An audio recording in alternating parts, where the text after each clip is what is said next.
Bonsoir à tous. Merci à tous d'être ici. Merci à tous ceux qui permettent à cette soirée d'avoir lieu. D'abord à Frédéric Lordon qui a pu se libérer ce soir.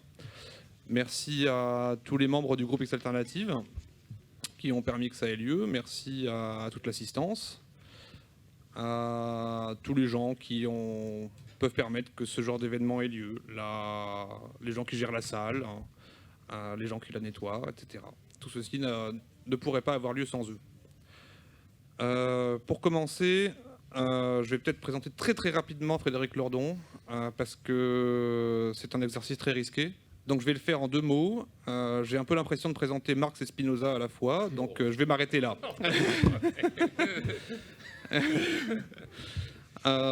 Pour la blague, je présente une 3e personne en lui-même. C'est Morpheus de Matrix, si vous avez vu le film. Parce que quand on le lit au bon moment, et que... c'est le chauve, hein? C'est le grand noir, oui. Merci. Quand on le lit au bon moment, il nous affecte comme il faut, et on ne peut plus revenir en arrière. Ce qui peut parfois vous coûter, puisque vous vous retrouvez dans un chemin de pensée qui devient difficile à assumer, et qui devient difficile à maintenir par rapport à des gens qui ne vous connaissaient pas comme ça. Voilà pour la présentation de Frédéric Lordon. Je pense que vous le connaissez mieux que moi.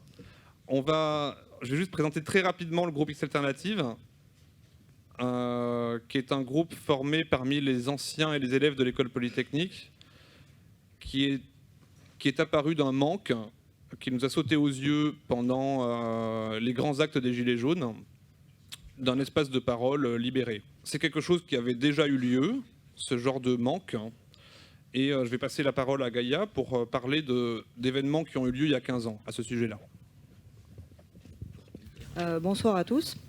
Donc, avant de commencer le jeu des questions-réponses avec Frédéric Lordon, on voulait vous citer rapidement une lettre qu'on avait retrouvée dans le journal La Jaune et la Rouge. Donc, La Jaune et la Rouge, c'est le journal des anciens élèves de l'école polytechnique. Donc, c'est une lettre qui a été publiée il y a une 20aine d'années. Qui portait, où l'auteur pointait la prévalence d'une forme de pensée unique dans la vie associative de l'école. Donc rapidement, je vous cite l'extrait qui nous intéresse, vous comprenez pourquoi je le cite. Lorsque je lis le programme des petits déjeuners polytechniciens de l'année passée, j'y vois qu'y interviennent des chefs d'entreprise, le président du MEDEF, des ministres du gouvernement actuel, bientôt le Premier ministre. Dois-je y chercher la preuve indéniable d'une certaine ouverture d'esprit, d'une universalité polytechnicienne? Ou suis-je malhonnête lorsque j'y vois principalement les représentants du gouvernement et du patronat français?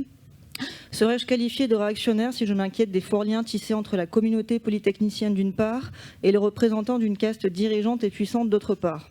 Enfin, quand verrons-nous au petit-déj de l'X des penseurs ou des activistes porteurs de notre message, de notre projet ou des représentants de la France d'en bas? Voilà, ça c'était en 2003. Merci. Donc voilà, c'est fait. Donc on a créé en septembre, après 6 mois de travail X Alternative, qui est un groupe du coup qui ne s'inscrit pas franchement dans la pensée dominante. On vous laisse aller lire nos statuts et notre appel. On est plus de 150 aujourd'hui inscrits parmi les anciens et les élèves. On monte des conférences comme celle de ce soir et on monte également des groupes de travail qui peuvent vous intéresser si vous avez des compétences ou des envies de vous exprimer vous-même sur des sujets que vous trouvez lacunairement traités par la communauté que vous connaissez, par votre communauté. On a monté par exemple un groupe de travail sur l'industrie, un groupe de travail sur l'enseignement supérieur et la recherche, un autre sur finance et économie. Et on cherche des volontaires pour continuer l'expérience. Ceci étant fait, on va passer directement aux questions parce qu'il y a quand même 7 pages. Donc juste pour présenter, un des problèmes qu'on avait au tout début à la première Assemblée Générale, c'était mais pourquoi faire venir des gens comme Frédéric Lordon? Qu'est-ce qu'ils pourront nous raconter de plus que ce qu'on entend déjà quand on les écoute partout? Alors pour répondre à la question, on a dit posez vos questions vous-même, comme ça vous aurez la réponse que vous attendez. Et donc on a reçu 15 questions, chacune en plusieurs morceaux. Frédéric les a redécoupées et organisées par bloc. Donc ce qu'on va faire, c'est qu'on va lire alternativement avec Gaïa un petit bout de bloc chacun jusqu'à ce qu'ils puissent y répondre. Alors, bloc numéro 1. Convenir du monde opératoire, point. Si on part du principe que la cible visée est le système capitaliste et le néolibéralisme, dont l'hégémonie est indéniable, la question du mode opératoire pour son renversement n'est-elle pas fondamentale ? À savoir, cette alternative peut-elle raisonnablement advenir au terme d'un processus électif classique dans le contexte français, où l'arrivée au pouvoir de l'actuel président a largement réduit la capacité des partis de gauche à prétendre sérieusement à l'exercice du pouvoir ? Entre parenthèses, en supposant toutefois que ces partis de gauche soient le meilleur vecteur pour l'émergence de cette alternative. Deuxième question. Dans le cas d'une hypothèse peu probable d'une victoire de notre camp à moyen terme, 2022 ou après, ça va tanguer sévère, entre parenthèses, médias, marché, patronat, police. Quelle articulation entre nos principes démocratiques et humanistes et la nécessité de, ouvrez les guillemets, la guerre contre les Blancs et la violence fomentée par le mur de l'argent, entre parenthèses, pas seulement sur la scène financière ou bancaire, mais aussi judiciaire, voire, entre guillemets, constitutionnelle. Nos ennemis qui ne manqueront pas d'utiliser des armes au sens très large, très puissantes, confèrent Amérique latine, Grèce, etc., mensonges, violences, guerre des prix alimentaires, etc. Autrement dit, on ne va pas mettre en place des goulags, bien sûr, mais quelle communauté de salut public construire et avec quels outils ? Question numéro 3. Le thème porte à penser l'après et c'est important, crucial même. Mais l'actualité depuis maintenant 1 an étant ce qu'elle est, on a du mal à se sortir de la question préalable. Comment renverser la table, le pouvoir en place qui la tient, pour s'y substituer et mener à bien l'alternative ? Militer, convaincre les gens pour gagner l'hégémonie culturelle, politique bien sûr, mais encore une fois, vu l'ambiance, on se dit que ça ne peut pas suffire. On se demande si est-ce encore raisonnable de jouer le calendrier électoral. Si oui, qu'en dire, que faire ? La FI ayant donné espoir de pouvoir gagner l'État et amorcer le changement avant d'effectuer une sorte de retour en arrière lamentable post-2017. On semble à nouveau se retrouver sans force politique constituée pour mener cette bataille. Peut-on construire quelque chose d'ici 2022 ? Un mélange de gilets jaunes et du mouvement social actuel. Dans le cas contraire, là encore, que faire ? Une grève générale suffirait-elle à faire basculer le pouvoir ? Valable en partie pour 36 et 68 semble-t-il, mais aujourd'hui, face à un pouvoir jusqu'au boutiste qui a l'air de préférer l'escalade de la répression et avec des années de défaites précédentes. Comment y résister et sortir vainqueur alors ? Les forces n'étant pas inépuisables, ne faudrait-il pas inévitablement frapper vite et fort ? Très fort. Je lis moi-même la 4e, vous allez tout de suite comprendre pourquoi. Dans votre nouveau livre « Vivre sans », vous remettez au goût du jour l'idée de grand soir. Pourtant, dans un précédent livre, « Capitalisme, désir et servitude », vous disiez, page 198, eh oui. Aussi, le libre épanouissement de chacun, condition du libre épanouissement de tous, est-il une affaire moins simple que ne le suggèrent Marx et Engels dans le manifeste ? Et le meilleur moyen de sauver l'idée d'émancipation est sans doute de rompre avec l'idée du grand soir de l'émancipation, irruption soudaine et miraculeuse d'un ordre de rapports humains et sociaux tout autre. Ouch. Est-ce une évolution de votre part ou bien trouvez-vous compatible ce que vous dites actuellement avec ce que vous disiez jadis ? Alors, vraiment, la personne qui m'interroge est aimable à souhait, mais vraiment, hein, mon objectif n'est pas de vous mettre face à vos contradictions pour vous embêter, mais bien de comprendre votre cheminement intellectuel et ce qui motive ces éventuelles évolutions. Vous comprenez que je n'ai aucun sens moral pour lire cette question, mais je me suis douté que si je ne la lisais pas, ça se verrait, et forcément, bon. Alors, peut-être qu'il faut que je commence... Je suppose que vous avez vu l'unité de ces questions, n'est-ce pas, et pourquoi je les ai réunies dans un seul et même bloc. Donc je vais commencer par l'accident personnel. Mais non, ça n'est pas, plus exactement, c'est pas, je sais bien que ce n'est pas pour m'embêter qu'il faut me mettre face à mes contradictions ou à mes transformations. Il me semble que c'est le moindre des devoirs de l'intellectuel que de répondre de ses déplacements, de ses erreurs, de ses retournements s'il y en a, etc. etc. Donc... poser des thèses dans le champ intellectuel, c'est prendre le risque de dire des conneries. Ça finit toujours par arriver. En voilà un exemple. J'en ai d'autres au compteur, hein, le cas échéant. Je voudrais revenir sur celle-ci quand même parce qu'il me semble qu'elle est très représentative de ce que c'est que de penser dans une conjoncture. Moi, j'ai été formé à l'économie dans le courant hétérodoxe qui s'appelle la théorie de la régulation. à partir de la deuxième moitié des années 80, quand j'ai commencé à faire ma thèse avec Robert Boyer. En fait, la contradiction que pointe ici cette personne qui m'interroge est vraiment le signe d'une transformation profonde dans le champ des intellectuels qui, sans que les intellectuels ne s'en rendent compte, distillent ces autorisations et ces interdictions. Il y a des choses qu'on s'autorise, c'est une espèce de sens commun implicite que personne n'a à verbaliser. On sait ce qu'on a le droit de penser, on sait ce qu'il vaut mieux éviter de penser, etc. Bon, moi, au milieu des années 80, penser le dépassement du capitalisme, la sortie du capitalisme, ça n'était plus dans aucune tête. Or, c'était dans les têtes des régulationnistes à la fin des années, fin des années 70, quand ils avaient posé les bases de leur propre théorie. C'est ça qui est très intéressant. Je me souviens d'un ouvrage, un des ouvrages fondateurs de la théorie de la régulation, qui avait été écrit par Robert Boyer et Jacques Mistral, qui s'appelait Accumulation, Inflation, Crise, et qui se terminait en posant la question de savoir en quoi pourrait consister une trajectoire de sortie de la crise du Fordisme, puisque c'est ça qu'ils étaient en train de diagnostiquer. C'est là-dessus que la théorie de la régulation s'est édifiée.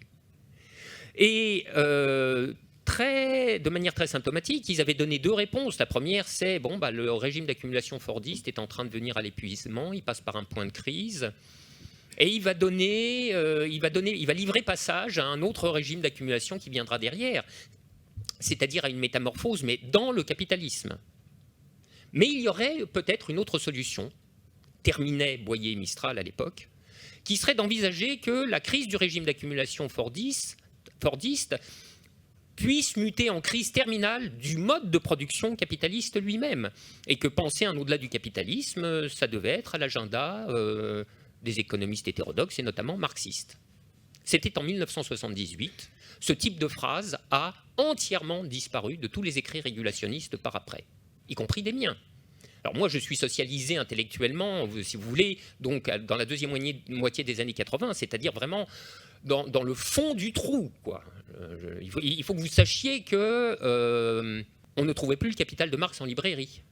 C'était plus à la FNAC, ça va sans dire, mais c'était même plus dans cette librairie distinguée qui a péri de s'être vendue à Bernard Arnault, la Une. Mais pour acheter le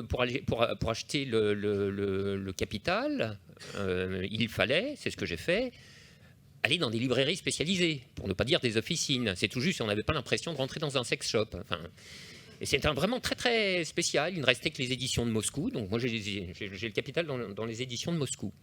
Et donc pendant toute cette, deux décennies, les régulationnistes, à qui normalement ce devoir aurait incombé, ont déserté ce chantier intellectuel de d'accord, on est à la peine, mais quand même, le dépassement du capitalisme est une ligne qu'il ne faut pas complètement lâcher. Et là, à cet égard, je dois dire qu'il y a quelque chose qui est central dans la philosophie d'Alain Badiou, c'est, dans le concept très particulier qu'il élabore, c'est la fidélité. Il faut tenir le point. Et il faut tenir le point envers et contre tout, et contre l'hostilité des temps. Les temps étaient hostiles, mais nous, on a lâché le point, je suis obligé de le dire.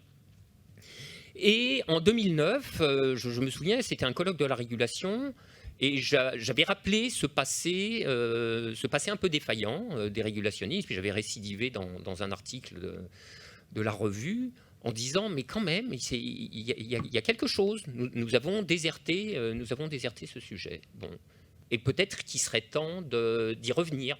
En 2009, n'est-ce pas, 2 années après le déclenchement de la crise des subprimes, qui a été un ébranlement dont on n'a pas fini de voir les effets. Je veux dire, ce que nous vivons actuellement on est encore dans l'onde de choc, n'est-ce pas? Bon. Et moi, tardivement, si vous voulez, j'ai été bougé, plus exactement, j'ai été bousculé par la crise. Et donc, ces idées-là, sortie du capitalisme, révolution, communisme, grand soir, ça a commencé à recirculer dans ma tête, mais de manière un peu désordonnée. Si bien que je peux plaider à la fois coupable et non coupable vis-à-vis de cette personne qui m'interroge, puisque coupable, je viens de le faire, non coupable au sens où, en réalité, je suis presque dédouané par la bêtise de ma définition du grand soir. Évidemment, le grand soir n'est pas une irruption soudaine d'un ensemble de rapports sociaux inédits, tout armés, etc. C'est pas comme ça que les choses se passent, n'est-ce pas? Donc la définition du grand soir telle que je l'envisage actuellement n'a rien à voir avec ce que je disais à l'époque. C'est le grand soir comme moment de confrontation, et c'est à ça que nous renvoient les 3 questions qui précédaient. Alors là, il faut que je fasse un petit détour. Régis ne tombe pas en syncope, donc je vais passer un peu de temps sur ce premier bloc, mais c'est pour lui seulement. Donc pas d'extrapolation linéaire. Voilà. Oui, c'est ça. Non, mais bien sûr. Oui. Alors, voilà, le détour que je voudrais vous proposer passe par une sorte de caractérisation de ce que c'est que cette formation sociale qu'on appelle le néolibéralisme, et dont je suggère qu'il peut être ressaisi dans 3 dimensions. La dimension économique, c'est la plus commune, une dimension politique et une dimension anthropologique. Je commence par la dimension anthropologique. L'énorme paradoxe, c'est que là où les néolibéraux ont passé leur temps dans la moquerie historique de l'Union soviétique ou de la révolution culturelle chinoise, l'une et l'autre ayant pour ambition totalement démesurée de refaire l'homme, le néolibéralisme vise exactement la même chose en réalité. C'est pour ça que c'est une révolution anthropologique, le néolibéralisme. C'est l'une de ces dimensions qu'on ne peut pas louper, sinon on passe à côté du truc. Il y a cette dimension anthropologique, et je dirais même culturelle, ce qui serait une manière de lui réappliquer le thermony de révolution culturelle, qu'il avait réservé comme une infamie à d'autres expériences historiques, et pourtant dont il relève tout autant.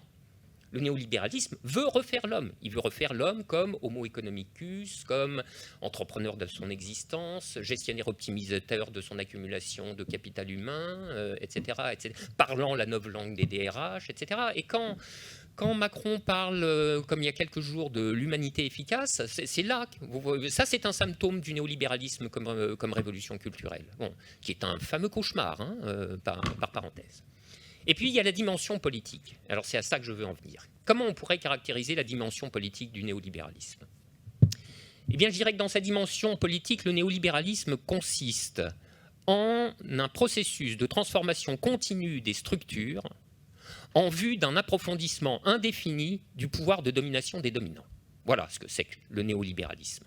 Donc, si vous voulez, il y a cette indéfinité et cette continuité du processus qui sont sa marque la plus caractéristique, et dont on voit la trace dans le remaniement profond qu'a connu ce que, de plus en plus, je suis tenté d'appeler l'économie morale des classes dominantes.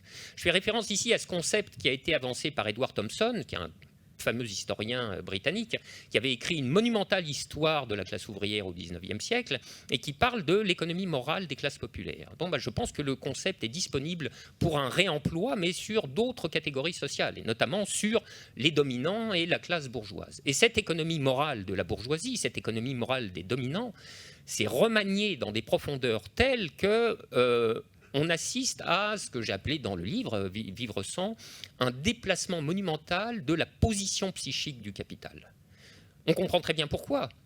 Son pouvoir n'a pas cessé de progresser, son pouvoir stratégique, ses latitudes, ses marges de manœuvre, etc.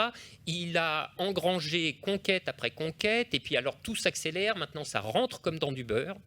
Et il y a, si vous voulez, un nouveau pli, n'est-ce pas, qui s'est formé et qui est caractéristique de cette économie morale remaniée de la classe dominante, un pli qui est le pli de la sûreté de soi, l'intransigeance, le refus désormais catégorique de tout compromis, de toute négociation, de toute transaction. Comme on le voit d'ailleurs, si vous voulez, l'histoire récente regorge des épisodes qui en attestent, n'est-ce pas ?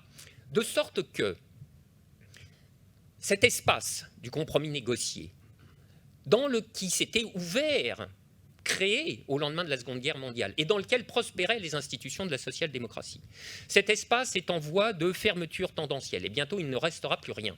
De là, notamment, la faillite de toutes les organisations qui prenaient part plus ou moins au jeu de la social-démocratie. Les partis, bien sûr, mais les syndicats aussi. Et ne vous trompez pas, je ne parle même pas ici de la CFDT, puisque de fait la CFDT elle est passée de l'autre côté. Donc si c'est un partenaire social, vous voyez, c'est une espèce d'appendice lointain du MEDEF, qui dénié comme tel, évidemment, parce qu'il faut, je veux dire, on a sa fierté et son image de soi préservée. Mais dans les faits, c'est quasiment ça. Non, c'est un syndicat comme la CGT qui est très très menacé par cette fermeture de cet espace intermédiaire, qui est vraiment en train de se réduire, à rien.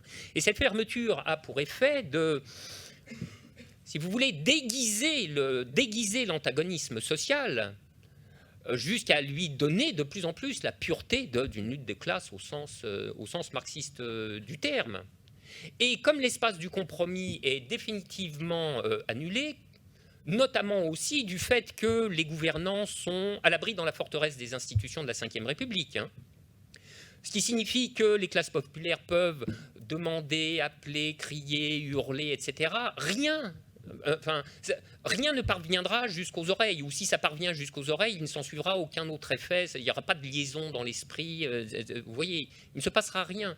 Donc forcément, ça restreint, ou ça aiguise, ou ça radicalise le choix des moyens, mais parce qu'une radicalité en appelle une autre, n'est-ce pas ? Je veux dire, la radicalité des dominants, qui est première, en l'occurrence, puisqu'ils n'ont pas cessé de pousser leur avantage, etc., nous a conduit à cette situation dont les Gilets jaunes sont la première manifestation la plus caractéristique. Alors, la première, non, ça avait commencé à chauffer déjà avec la loi travail, etc., etc. Si bien que, dans cette situation qui est tout à fait nouvelle, en effet, je ne crois plus du tout à la possibilité d'une solution électorale de sortie à froid, disons, ou de transformation significative, mais à froid du néolibéralisme, tout simplement parce qu'en face, tout sera refusé et tous les moyens seront déployés pour s'opposer à la moindre transformation. Bon. Alors évidemment, là, vous voyez, d'emblée, ça nous précipite dans des enchaînements historiques qui sont tout à fait vertigineux.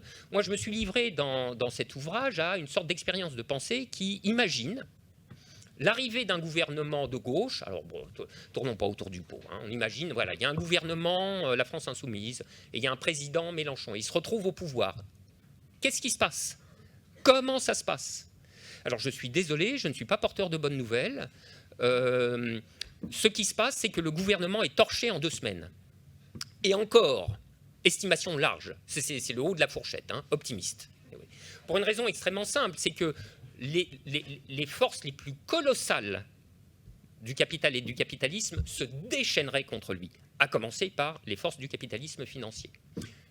Je ne sais pas si vous vous souvenez, mais au mois d'avril 2017, lorsque l'hypothèse, le carré de tête se resserrait et qu'une hypothèse Mélenchon au 2e tour a commencé à prendre consistance, on a vu aussitôt l'inquiétude gagner les marchés financiers et les spreads de taux avec l'Allemagne s'ouvrir. Bon. Alors, c'est une crainte qui a reflué, etc., etc. Mais il faut imaginer une configuration dans laquelle, voilà, Mélenchon, Le Pen au 2e tour, bon, globalement, oui, c'est Mélenchon qui va passer. Mais alors là, ça serait une furie. Si vous voulez, les marchés financiers fixeraient les taux d'intérêt à un niveau qui mettrait la politique économique de Mélenchon échec et mat, avant même qu'il pose une fesse dans son fauteuil. Donc, si vous voulez, c'est tout à fait considérable. Le taux d'intérêt vous sabote instantanément tous vos efforts de politique économique. Ce serait une tempête spéculative dont on ne peut même pas imaginer la force. Alors, il faut se rappeler de ce qui avait eu lieu en 1983, par exemple, et multiplié par 500. Parce qu'entre-temps, vous savez, la déréglementation des marchés de capitaux a fait du chemin. Les masses ont été centuplées. Donc, c'est des effets d'une puissance terrible. Et je ne parle que de ça, mais il faudrait parler d'autres choses qui sont évoquées par certaines des personnes qui m'interrogent, à savoir le sabotage de l'investissement par le capital industriel, les médias absolument déchaînés, glapissant comme des putois, tout à longueur de journée que la France est en faillite, pour ne rien dire des menées de l'État profond. Enfin, vraiment, ça serait une hostilité quasiment insurmontable qui aurait pour effet de reconduire ce gouvernement de gauche à un point de bifurcation radical qui n'est pas autre chose que celui par lequel est passé Alexis Tsipras en 2015, mais alors dans des proportions et des intensités démultipliées, point de bifurcation d'où il n'y a que deux issues et deux seulement, à savoir s'affaler ou bien passer à autre chose. Mais qu'est-ce que c'est que cette autre chose? Bon, c'est là que c'est compliqué, n'est-ce pas? Cette autre chose, c'est il faut dire les choses clairement, cette autre chose, c'est la guerre à outrance telle qu'elle aurait été ouverte par les forces du capital, par les forces de ce qu'il faut bien appeler, d'un mot ancien, la réaction, si vous voulez, c'est la forme historique de la contemporaine de la réaction, c'est ça, qui lâcherait absolument tout, de sorte que cette expérience serait reconduite à une alternative de vie ou de mort, ni plus ni moins. Et alors là, ça précipite en effet dans des enchaînements historiques qui sont tout à fait... on sort de toute la normalité politique et institutionnelle, celle dont nous avons l'habitude. Donc on ne contemple pas ce genre de perspective sans un certain tremblement, n'est-ce pas? Voilà. Alors, mais qu'est-ce que vous voulez? Moi, ce que je crois profondément, c'est que ce sont toujours les dominants dans l'histoire qui fixent le niveau de la violence. Voilà. Forcément, c'est eux qui ont à lâcher. Ils ne veulent pas lâcher. Alors, selon les moyens qu'ils emploient, alors la contre-offensive contre la réaction prend telle ou telle forme. De sorte que lorsque l'une des personnes me demande quels moyens avons-nous, lesquels sont envisageables, lesquels ne le sont pas, ma réponse, ça serait qu'il n'y a pas de réponse. Il n'y a pas de réponse à ces questions. Je veux dire, l'histoire ne se pose pas ces questions. Si vous me permettez une hypostase, elle impose ses nécessités selon la conjoncture. C'est-à-dire que ça puisse gravement merder un processus révolutionnaire, mais qui ne le sait? Évidemment, oui, ça peut très mal tourner, ces choses-là. Mais ça peut aussi ne pas. Alors, ça dépend des situations. Moi, j'analyse rapidement dans le livre ce qui s'est passé dans certaines expériences tout à fait récentes, celle du Rojava, celle du Chiapas, où en effet on a eu des processus de transition qu'on peut bien qualifier de révolutionnaires, puisque ce sont des institutions tout à fait inédites qui sont surgies, armaturant des rapports sociaux tout à fait neufs, etc. Et pourtant, sans en passer par la convulsion ultime de la guerre civile révolutionnaire. Mais chacune de ces expériences avait ses caractéristiques propres, paradoxales parfois, qui lui ont permis de faire cette économie. Est-ce que ce serait le cas en France? Hélas, je n'en crois rien. Bon. Voilà, donc je ne vous en dirai pas beaucoup plus à ce sujet, sinon que je pense que c'est mieux quand on regarde des choses en face avant et qu'on n'est pas surpris pendant. Voilà.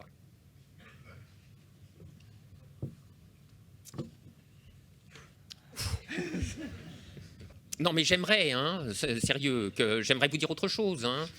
Mais je n'y crois pas. Vous avez compris ce qui s'est passé quand même il y a un an. C'est parce que le 8e arrondissement était à feu à sang et que vraiment que les bourgeois du 8e commençaient à faire dans leur benne, hein, qu'il s'est passé quelque chose, ou même qu'il a failli se passer quelque chose, puis qui a été rattrapé après, etc. Donc voilà, si vous voulez, c'est l'état de la domination qui fixe les seuils où il faut en arriver pour qu'il se produise quelque chose.